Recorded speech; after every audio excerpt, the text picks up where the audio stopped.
Before the pyramids pierced the sacred skies of Kemet, before prophets wandered deserts or climbed holy mountains, Africa was already listening to the voice of the divine whispered in wind, river, and flame.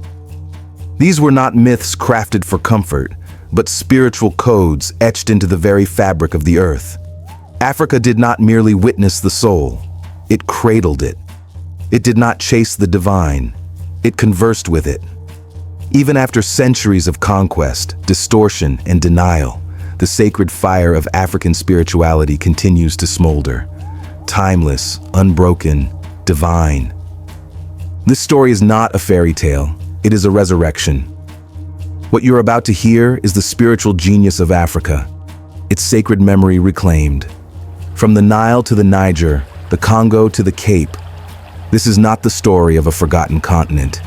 It is the unveiling of a sacred consciousness, a song of spirit echoing from ancient temples to beating hearts today. Let the ancestors speak. Let the flame rise. In ancient Kemet, Maat was not just a goddess. She was the divine breath that held the universe together. She governed the spinning of stars and the beating of human hearts. Maat was truth, balance, reciprocity, and justice. A sacred order that flowed from the throne of the divine to the soul of the commoner. Temples were not merely places of worship. They were sanctuaries of alignment, where high priests communed with cosmic law, and where pharaohs were not worshipped for power, but weighed for their devotion to Maat. To live in harmony with her was to vibrate in tune with the universe itself. Even in death, Maat was the final judge. The soul's heart was placed on scales beside her feather of truth. If found wanting, the soul would dissolve into chaos. But if found in balance, it would ascend to eternal harmony. This was not mythology, it was spiritual science. It taught that each life mattered, that each act resonated beyond this world. Maat whispered that heaven is not above, but within, and that to serve justice is to walk the divine path. Among the Yoruba, Ori is sacred, more sacred than even the gods. Ori is the divine spark within, chosen before birth, containing your destiny, your truth, your alignment with the Creator. It is not just your intuition or mind, it is your personal deity, your celestial compass. The Yoruba understood that each soul kneels before Olodumare and chooses a path, a purpose. And once born, it is the soul's duty to remember. Life becomes a sacred pilgrimage, guided by dreams, tested by hardship, uplifted by prayer. The Orisha may assist, but even they bow to Ori. Through ritual, chant, and sacred communion, the Yoruba sought harmony with their inner divine. The highest worship is self-alignment. This is a spirituality that does not demand submission, but consciousness. Ori teaches that your divinity is not earned, it is remembered. And when you live in truth, you awaken not only your destiny, but the ancestral light that walks with you. In East Africa, time does not rush forward. It spirals, echoing like a drumbeat through generations. Among the Oromo, Amhara, and Nilotic peoples, time is a sacred rhythm. It lives in the return of rains, the memory of ancestors, the slow unfolding of sacred ceremonies. To fast is to pause with time. To name a child is to awaken the past.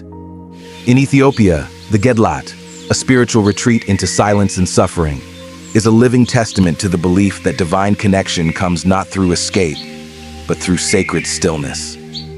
The East teaches that time is not lost, it is layered. The past is not behind us, it stands beside us. Ancestors are not gone, they are guardians. The land holds memory, and to forget one's roots is to sever the cord to spiritual identity. Every name holds a history, every ritual, a return.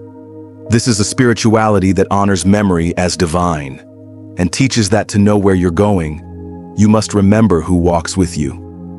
The Bakongo people etched their understanding of life, death, and spirit into a sacred symbol, the Dikenga or Kongo cosmogram. A circle crossed by a divine line. It maps the soul's eternal journey. Birth in the east, Kala; maturity in the south, Tukula; death in the west, Luvemba; and rebirth in the north, Musoni. These were not mere directions. They were divine gates. And the Kalunga line? It was not a wall, but a veil, thin enough for ancestors to pass through, thick enough for the living to forget. This sacred cosmogram sailed across oceans, surviving enslavement and exile. It appeared in Vodou waves, in gullah prayers, in the whispered dreams of marooned communities. It taught that to die is to awaken, and that the spirit world is not above us, but all around us. Ancestors are not memories, they are presence. In the Kongo vision, we are never alone. We are surrounded, upheld, and guided by those who have crossed the Kalunga but remain close, watching, teaching, empowering. Ubuntu is the sacred thread that binds soul to soul. It is not just a philosophy, it is a way of seeing. It says, I am because we are. Your pain is mine. Your joy uplifts me. Rooted in Bantu spiritual tradition, Ubuntu shaped communities where no child was left unguided, no elder unheard, no stranger unloved. Conflict was met not with punishment, but with counsel. Justice was healing. Wisdom was shared in circles, not hierarchies. Ubuntu rose like a phoenix through South Africa's darkest nights. It allowed reconciliation where revenge could have ruled. It taught that liberation is not just political, it is spiritual. In a world obsessed with individualism, Ubuntu dares to whisper a divine truth. We are reflections of one another.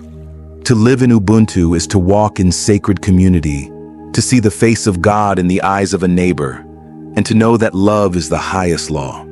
The spiritual systems of ancient Africa were not inventions. They were revelations. They were cosmic blueprints for divine living, maps of the soul, etched in stone, sung in ritual, whispered through generations. From Maat's law to Ori's inner fire, from the spiral of East African time to the circle of the Kongo, from the heartbeat of Ubuntu to the presence of ancestors, Africa gifted the world a sacred science. Not lost, only buried. Not gone, only hidden. And now, remembered. You are not wandering. You are returning. You carry the blood of prophets, prayers of priestesses, the breath of Maat, the voice of Ori, the rhythm of Ubuntu. You are the answered prayer of generations past. Light your flame. Walk in your calling. The ancestors are watching, and they are smiling. If this truth stirred something ancient within you, don't let it fade. Share it. Speak it. Live it. The world has silenced Africa's soul long enough. It's time to sing again. Let the rhythm of Maat guide your justice. Let Ori remind you of your divine purpose. Let the Kongo circle show your life is eternal. Let Ubuntu teach you to heal. You are not broken. You are remembering. Reclaim your spiritual heritage. Light the flame again. Tell someone, Africa remembered God first.